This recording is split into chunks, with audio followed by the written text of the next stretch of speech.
we're here today interviewing Frank Marinace, the architect for our project, our Stevens renovation project. And Frank, I'd like to just ask you a couple of questions, if I may.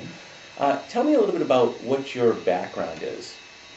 Well, I started designing schools. The first job I had was designing a school. That was in 1968, Wow. which was, I guess, just over 40 years, wasn't it? And I Before started I was born, off. Frank. What's that? That was before I was born, my friend.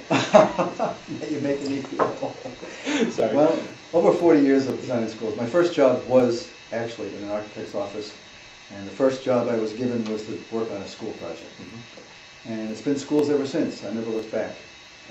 And Great. just been specializing in schools, and actually our firm does specialize in just school projects. And can you tell us some of the schools that you've done renovation projects for, or building projects for? Most recently, because I can't remember too far back, renovation projects, we just finished a job right down the road in Newport, an addition and renovations in Newport to the Richards School. We did some renovations there also at the high school and the Toll School.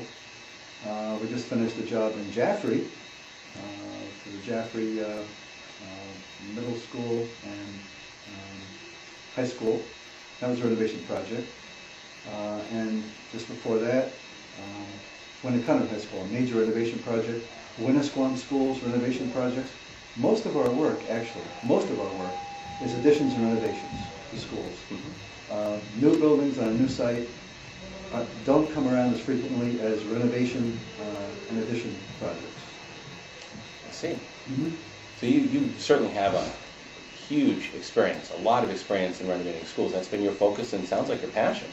Well, I think experience makes you not struggle with it as much.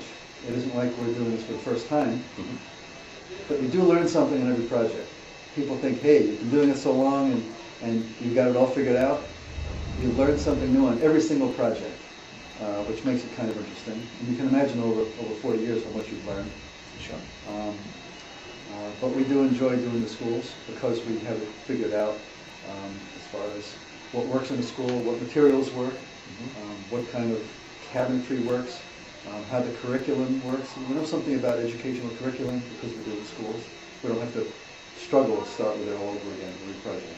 Sure.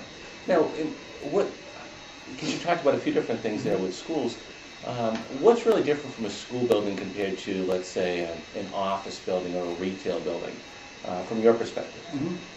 Well, if we're talking about renovations, one of the things that's different is that you've got to work on the project with the kids there for the most part. And that takes some doing. You've got to do some scheduling and design the project so the kids can be in school.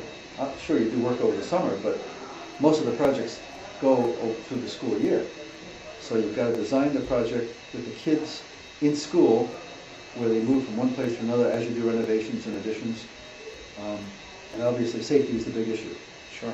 When kids are around a school site, they're curious. That's good. Sure. They're curious. Yes. We were when we were kids. We want to see what's going on. But safety is a huge issue. You've got to make sure the kids don't get. Lately, soundproof has always been important, but lately the state has come up with new guidelines for acoustical control.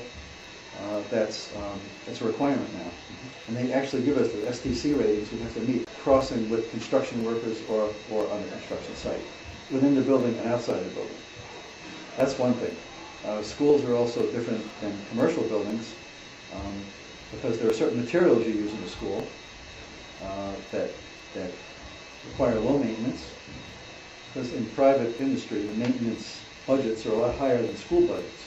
Maintenance budgets. That's a very good point. We know that. So you've got to design with materials and construction in mind that doesn't require a lot of maintenance to keep it looking good and not deteriorating. So to us, that's a very big difference. Soundproofing important?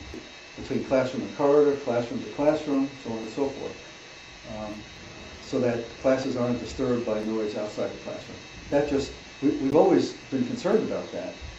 We put in acoustical ceilings and we put in soft surfaces when we can, but they have to be easy to maintain. So soft surfaces that are easy to maintain, it's so tough. but now we have to go by these standards for state approval. And no, I brought up that question because as we're sitting here taping this, we're in Stevens High School, and we can hear people going through in between classes, from homeroom probably to the next class or whatever it is. So I just noticed it because it was obvious to me, so I can understand the disruption that could cause for students. I remember.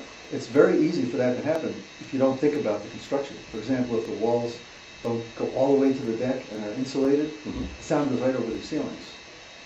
Things like that. But we like to build school buildings mostly out of masonry, concrete block, because concrete block has a tremendous sound-absorbing quality versus stud walls.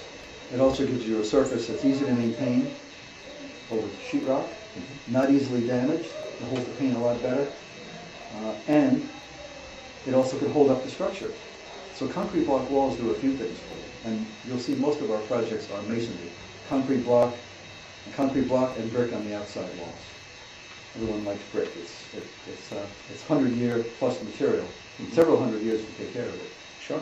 So that helps with the acoustics quite a bit. Great. Well, we're here talking with Frank Marinace, the architect for the Stevens High School renovation project here in Claremont, New Hampshire. And Frank, we'd like to get you back in on another segment in just a few, if we could learn more about what you're doing here at the school today. But I want to remind everybody out there who's going to watch this to please attend our next public forum and public open meeting on October 1st. Frank's going to be presenting the next segment of what he has to prepare for the board and for the city. And so we'd love for all of you to be there. We'd love to get your inputs. So again, it's going to be at 6:30 p.m. over behind the Sugar River Technical Center in the CCTV studio, and it's going to be on October 1st. So we'll see you all there.